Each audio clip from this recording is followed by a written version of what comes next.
Hi hello ನಮಸ್ಕಾರ. ನಾನು ನಿಮ್ಮ ಮಿತ್ರ ಮಹೇಶ್. ನೀವು ನೋಡ್ತಿದ್ದೀರಾ ಸವಿನೆನಪು ಮಹೇಶ್ ಯೂಟ್ಯೂಬ್ ಚಾನಲ್ನ. ಫ್ರೆಂಡ್ಸ್, ಇವತ್ತು Bigg Boss season 12 episode number 31 ಈ ಒಂದು ಎಪಿಸೋಡ್ ಬಗ್ಗೆ ಒಂದಿಷ್ಟು ಅನಲೈಸ್ ಮಾಡ್ಕೊತ ಹೋಗೋಣ. ಈ ಒಂದು ಎಪಿಸೋಡಲ್ಲಿ ಯಾರ್ಯಾರೆಲ್ಲ ಏನೆಲ್ಲ ಗೇಮ್ ಪ್ಲ್ಯಾನ್ ಮಾಡ್ಕೊಂಡ್ರು, ಯಾರು ಗೆದ್ದರು, ಹಾಗೆಯೇ ಯಾರಿಗೆಲ್ಲ ಬೆನಿಫಿಟ್ಸ್ ಆಯಿತು, ಅಶ್ವಿನಿ ಮತ್ತು ಜಾನ್ವಿ ಅವ್ರ ನಡುವೆ ನಡೀತಕ್ಕಂಥ ಕೋಲ್ಡ್ ವಾರ್ ಆದರೂ ಏತಕ್ಕೆ, ಈ ಎಲ್ಲ ಪ್ರಶ್ನೆಗಳಿಗೆ ಒಂದೊಂದಾಗಿ ಉತ್ತರ ಹುಡ್ಕೊಂತ ಹೋಗೋಣ. ಅದಕ್ಕೆ ಮುನ್ನ ಯಾರೆಲ್ಲ ಚಾನಲ್ನ ಸಬ್ಸ್ಕ್ರೈಬ್ ಮಾಡಿದೆ ವಿಡಿಯೋ ನೋಡ್ತಿದ್ರೆ ಅವರೆಲ್ಲರೂ ಚಾನಲ್ನ ಸಬ್ಸ್ಕ್ರೈಬ್ ಮಾಡ್ಕೊಳ್ಳಿ. ಹಾಗೆ ಇನ್ನೊಂದು ಅಪ್ಡೇಟ್ ಇದೆ, ಶಾಕಿಂಗ್ ಅಪ್ಡೇಟು. ಅದು ಏನು ಎಂಬುದನ್ನು ಕೊನೆಗೆ ಹೇಳ್ತೀನಿ. ಇನ್ನು ಕೇಳ ಬನ್ನಿ ಫ್ರೆಂಡ್ಸ್, ವಿಡಿಯೋ ಸ್ಟಾರ್ಟ್ ಮಾಡೋಣ. ಎಪಿಸೋಡ್ ಸ್ಟಾರ್ಟ್ ಆಗ್ತಾ ಇದ್ದಂಗೆ ರಘು ಅವರಿಗೆ ಕನ್ಫ್ಯೂಷನ್ ರೂಮಿಗೆ ಬನ್ನಿ. ನಾಮಿನೇಟ್ ಆಗಿರ್ತಕ್ಕಂಥ ಸ್ಪರ್ಧಿಗಳು ಯಾರ್ಯಾರು ಇದ್ದಾರೆ ಅವರೆಲ್ಲರಿಗೂ ಪೇರೆಂಟ್ಸ್ ಕಡೆಯಿಂದ ಕಾಲ್ ಬರ್ತವೆ. ಅವ್ರನ್ನ ಪಿಕ್ ಮಾಡಿ ನೀವು ಮಾತಾಡ್ಕೋಬೋದು ಅಂತೇಳಿ ತಿಳಿಸ್ತಾರೆ. ಈ ಕಡೆ ಟಿ ವಿಯಲ್ಲಿ ಇವ್ರು ನೋಡ್ತಿರ್ತಾರೆ, ಅಂದರೆ ನಾಮಿನೇಟ್ ಆಗಿರ್ತಕ್ಕಂಥ ಸ್ಪರ್ಧಿಗಳು ಮತ್ತು ಎಲ್ಲರ ಸ್ಪರ್ಧಿಗಳು.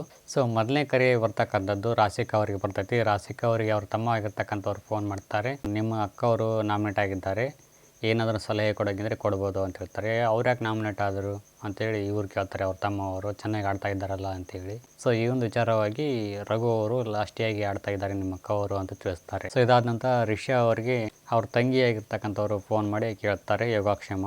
ಅವ್ರ ತಂಗಿ ಆದಂಥವರು ಕಾಮಿಡಿ ಬಿಟ್ಟು ಗೇಮ್ ಕಡೆ ಫೋಕಸ್ ಮಾಡು ಅಂತೇಳಿ ರಿಷಿಕಾ ಅವರಿಗೆ ಒಂದು ಸಜೆಷನ್ ಕೊಡ್ತಾರೆ.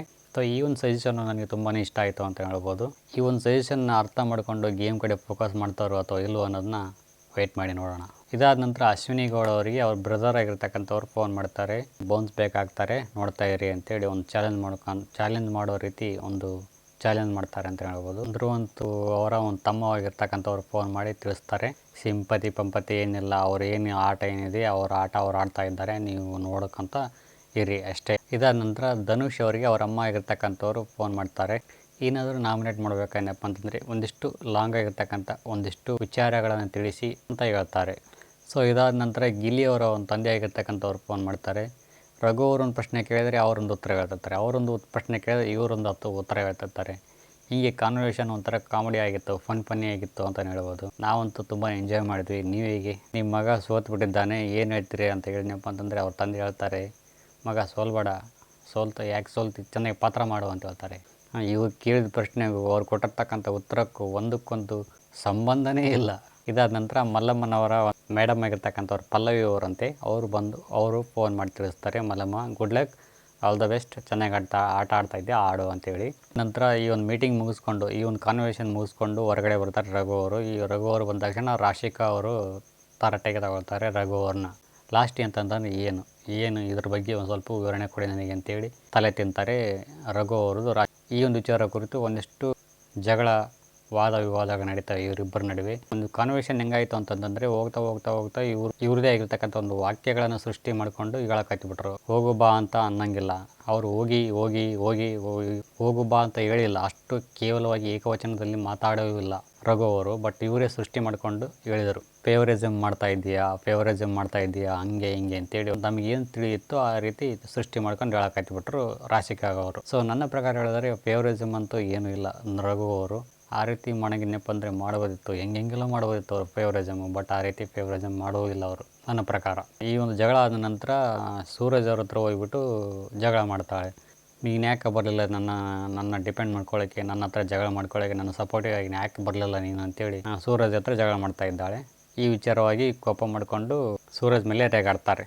ಇವರು ಗುದ್ದಾಟ ಮುಗಿಸ್ಕೊಂಡು ಇನ್ನೇನು ಆಯ್ತಪ್ಪ ಜಗಳ ಮುಗೀತು ಅನ್ನೋದ್ರೊಳಗೆ ಧನುಷ್ ಬರ್ತಾರೆ. ಧನುಷ್ ಬಂದು ಅವರೊಂದಿಟ್ಟು ತರಾಟೆ ತಗೊಳ್ತಾರೆ ರಘು ಅವ್ರನ್ನ, ಹೆಂಗೆ ಏನು ಎಂಥ ಸೂರಜು ಅಂತೇಳಿ. ಇದಾದ ನಂತರ ಮಲ್ಲಮ್ಮಂಗ ಹೊಂಟಿರ್ತಾಳ ಅಲ್ಲಿ ಪಕ್ಕದಲ್ಲಿ.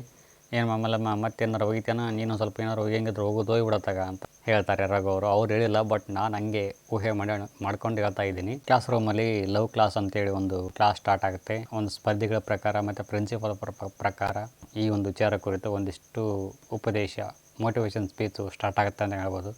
ಪ್ರತಿಯೊಬ್ಬರು ತಮಗೆ ಅನಿಸಿದ್ದು, ತಮ್ಮ ಪ್ರಕಾರ ಪ್ರೀತಿ ಅಂದರೆ ಏನು ಅನ್ನೋದನ್ನ ವ್ಯಕ್ತಪಡಿಸಿದ್ರು ಮುಕ್ತವಾಗಿ. ಒಬ್ಬೊಬ್ಬರು ಒಂದು ಆ್ಯಂಗಲಲ್ಲಿ ತುಂಬಾ ಬ್ಯೂಟಿಫುಲ್ಲಾಗಿ ವಿವರಣೆ ಕೊಟ್ಟರು ಅಂತ ಹೇಳ್ಬೋದು. ಒಬ್ಬರು ತಾಯಿನ ಲವ್ ಮಾಡ್ತೀನಿ ಅಂತ ಹೇಳಿದ್ರು, ಒಬ್ಬರು ಅಣ್ಣನ ಲವ್ ಮಾಡ್ತೀನಿ ಅಂತ ಹೇಳಿದ್ರು, ಒಬ್ಬರು ತಂಗಿನ ಲವ್ ಮಾಡ್ತೀನಿ ಅಂತ ಹೇಳಿದ್ರು. ಸೊ ಅವರವರ ಒಂದು ಫೇವ್ರೇಟಿಗೆ ತಕ್ಕಂಗೆ ಮನಸ್ಸಿನ ಭಾವನೆಗಳನ್ನು ವ್ಯಕ್ತಪಡಿಸಿದ್ರು ಅಂತ ಹೇಳ್ಬೋದು. ನನಗೂ ಸ್ವಲ್ಪ ಎಮೋಷನ್ ಆಗ್ತಾಯಿದೆ.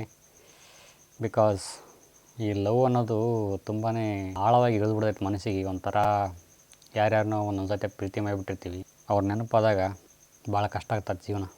ಇರಲಿ ಬಿಡಿ, ಆಲ್ರೈಟ್, ಮುಂದಕ್ಕೆ ಹೋಗೋಣ. ಇದಾದ ನಂತರ ಬಿಗ್ ಬಾಸ್ನವರು ಬಂದು ರಂಗ್ ದಿ ಬಸಂತಿ ಅಂತೇಳಿ ಒಂದು ಗೇಮ್ ಆರಂಭ ಮಾಡ್ತಾ ಇದ್ದೀನಿ. ಈ ಒಂದು ಗೇಮಲ್ಲಿ ಒಂದಿಷ್ಟು ಟೈಲ್ಸ್ಗಳನ್ನು ಕೊಟ್ಟಿರ್ತೀನಿ. ಆ ಟೈಲ್ಸ್ಗಳಿಗೆ ಬಣ್ಣ ಬೆಳೆದು ಚೌಕಾಕೃತಿಯಲ್ಲಿ ಒಂದು ನಾವು ಜಾಗ ಗುರುತಿಸಿರ್ತೀವಲ್ಲ, ಆ ಒಂದು ಜಾಗದಲ್ಲಿ ನೀವು ಪ್ಲೇಸ್ ಮಾಡಿ ಇಡಬೇಕಾಗತ್ತೆ. ಪ್ಲೇಸ್ ಮಾಡಿ ಇಟ್ಟ ನಂತರ ಅವುಗಳನ್ನು ಕಾಪಾಡ್ಕೋಬೇಕಾಗತ್ತೆ. ಎದುರಾಳಿ ತಂಡದವರು ಸಹಿತ ಅದೊಂದು ಹೊಡೆದಾಕ್ಬೋದು ಅಥವಾ ಏನಾದರೂ ಕಸಿದು ಆ ಒಂದು ಪ್ರದೇಶದಿಂದ ಹೊರಗಡೆ ತಳ್ಬೋದು. ಸೊ ಕಾಪಾಡಿಕೊಳ್ಳೋ ಧರ್ಮ ನಿಮ್ಮದು ಅಂತೇಳಿ ಬಿಗ್ ಬಾಸ್ನವರು ತಿಳಿಸ್ತಾರೆ. ಈ ಒಂದು ಗೇಮ್ ಆಡಬೇಕಾದ್ರೇನಪ್ಪ ಅಂದರೆ 10 ನಿಮಿಷ ಒಂದು ಗೇಮ್ ಆಗಿರ್ತೈತಿ. ಇದು ಇಬ್ಬರು ಹುಡುಗರು ಆಡಬೇಕು, ಇಬ್ಬರು ಹುಡುಗಿಯರು ಆಡಬೇಕು ಅಂತೇಳಿ ತಿಳಿಸ್ತಾರೆ. ಹೆಚ್ಚು ಟೈಲ್ಸ್ ಉಳಿಸಿಕೊಂಡಿರ್ತಕ್ಕಂಥ ತಂಡ ಗೆಲ್ಲುತ್ತಾರೆ ಅಂತೇಳಿ ತಿಳಿಸ್ತಾರೆ.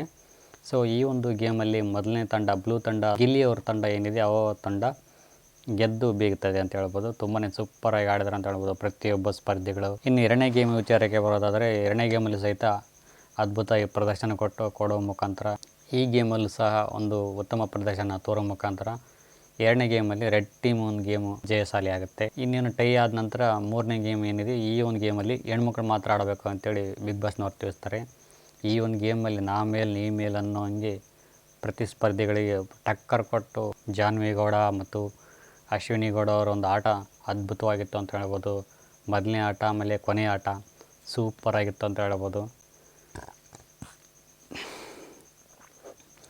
ಮೈ ಮೇಲೆ ಮೈ ಬಿದ್ದು ಪರ್ಚಾಡಿ ಕಿರ್ಚಾಡಿ ವರ್ಚಾಡಿ ಜಬರ್ದಸ್ತಾಗಿ ಆಟ ಆಡಿದ್ರೆ ಬಿಡಿ, ಜಬರ್ದಸ್ತಾಗಿ ಆಟ ಆಡಿದ್ರೆ ಬಿಡಿ, ನೆಕ್ಸ್ಟ್ ಲೆವೆಲ್ ಇತ್ತು ಆಟ ಅಂತಲೇ ಹೇಳ್ಬೋದು. ಈ ರೀತಿ ಒಂದು ಗೇಮ್ ಕೊಡಬೇಕು ಬಿಗ್ ಬಾಸ್ ತಂಡದವರು. ಕೊಟ್ಟನಪ್ಪ ಅಂದರೆ ಅವರ ಒಂದು ಕೆಪಾಸಿಟಿ ಏನಿದೆ, ಅವರ ಒಂದು ವೀಕ್ನೆಸ್ ಏನಿದೆ ಅನ್ನೋಂಥ ಪ್ರೇಕ್ಷಕರಿಗೂ ಸಹ ಗೊತ್ತಾಗುತ್ತೆ. ಸುಮ್ಮನೆ ವಾದ ಮಾಡೋದು, ವಿರೋಧ ಮಾಡೋದು, ಜಗಳ ಮಾಡೋದು ಇದ್ದರೆ ಏನು ಪ್ರಯೋಜನ ಐತೆ ಹೇಳಿ. ಸುಮ್ಮನೆ ಮನಸ್ತಾಪಗಳು ಆಗ್ತಾವೆ ಹೊರತು ಇದರಿಂದ ಏನು ಪ್ರಯೋಜನ ಇಲ್ಲ.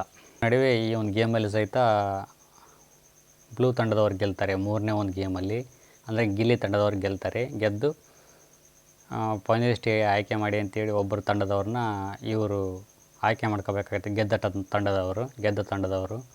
ಸೊ ಈ ತಂಡದ ಪರವಾಗಿ ಧನುಷ್ ಅವ್ರನ್ನ ಆಯ್ಕೆ ಮಾಡ್ತಾರೆ, ವೀಕ್ಲಿ ಸ್ಟೂಡೆಂಟ್ ಅಂತೇಳಿ. ಸೊ ಇವರು ಕ್ಯಾಪ್ಟನ್ಸಿ ಟಾಸ್ಕ್ಗೋಸ್ಕರ ಆಡ್ತಕ್ಕಂಥ ಅಭ್ಯರ್ಥಿಯಾಗಿರ್ತಾರೆ. ಯಪ್ಪ ಏನು ಜಗಳ ಮಾಡಿದ್ರಪ್ಪ. ಈ ಒಂದು ಜಗಳಕ್ಕೆ ತುಪ್ಪ ಸುರಿತಕ್ಕಂಥದ್ದು ಗಿಲ್ಲಿಯವರು. ಹಂಗೆ ಹಿಂಗೆ ಅಂತೇಳಿ ಅಶ್ವಿನಿ ಅವ್ರನ್ನ ಇವರು ಬಿಟ್ಕೊಡ್ತಾ ಇಲ್ಲ. ಒಂಥರ ಚೆನ್ನಾಗಿತ್ತು ಅಂತ ಹೇಳ್ಬೋದು ಇವರೊಂದು ಜಗಳ. ಕೋಲ್ಡ್ ವಾರು ನೋಡೋಣ ಎಲ್ಲೆಲ್ಲಿವರೆಗೆ ತೊಗೊಂಡೋಗುತ್ತೆ ಈ ಒಂದು ಕೋಲ್ಡ್ ವಾರು ಅನ್ನೋದನ್ನ ವೆಯ್ಟ್ ಮಾಡಿ ನೋಡೋಣ. ಸೊ ಹಾಗಾಗಿ ಇದಾಗಿತ್ತು ಇವತ್ತು ವಿಡಿಯೋ ಇಷ್ಟ ಆಯಿತು ಲೈಕ್ ಮಾಡಿ, ಕಮೆಂಟ್ ಮಾಡಿ, ಶೇರ್ ಮಾಡಿ ಅಂತ ಹೇಳ್ತಾ thank you for watching. Thank you, bye.